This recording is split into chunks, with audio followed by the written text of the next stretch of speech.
സമയത്ത് മോദിയുടെ പ്രധാനപ്പെട്ട ഒരു റോള് ഈ പ്രചാരണത്തിന്റെ ചുമതലയായിരുന്നു. അപ്പൊ അന്നെന്ന് പറയുന്നത് പോലെ ഇലക്ട്രോണിക് മീഡിയ ഇതൊന്നും ഇല്ല കാര്യമായിട്ട്. അപ്പൊ അന്ന് ഈ പോസ്റ്ററുകൾ തന്നെയാണ് ഏറ്റവും പ്രധാനപ്പെട്ട ഒരു എന്താ പറയുക ഒരു പോസ്റ്ററുകളും ചുവരെഴുത്തുകളാണ്. അപ്പൊ ഇതിന്റെയൊക്കെ മെയിൻ ആയിട്ടുള്ള എല്ലാ ചാർജും മോദിക്കായിരുന്നു.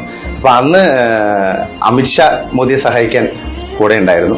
അങ്ങനെ ഇവര് സ്കൂട്ടറിലാണ്, അതായത് ഒരു സ്കൂട്ടറിൽ അമിത്ഷാ സ്കൂട്ടർ ഓടിക്കും, മോദി പിറകിലിരുന്നു കൊണ്ട് അവരുടെ യാത്രകൾ എവിടെയൊക്കെ പോസ്റ്ററുകൾ കൃത്യമായിട്ട് ഫിക്സ് ചെയ്തിട്ടുണ്ടോ മറ്റു കാര്യങ്ങളൊക്കെ നോക്കുന്നത് അങ്ങനെ. അപ്പൊ അത്രയും താഴെ തട്ടിൽ വളരെ സാധാരണ പ്രവർത്തകരായിട്ട് വളർന്ന അന്നുള്ള ഒരു കൂട്ടുകെട്ടാണ് മോദി അമിത്ഷയും തമ്മിൽ. 2024 ഏതാണ്ട് 38 വർഷമായി. ആ 38 വർഷത്തിന് ശേഷം ഇന്നിപ്പോ മോദി അമിത്ഷയും രാജ്യത്തിന്റെ ഭരണചക്രം തിരിക്കുക.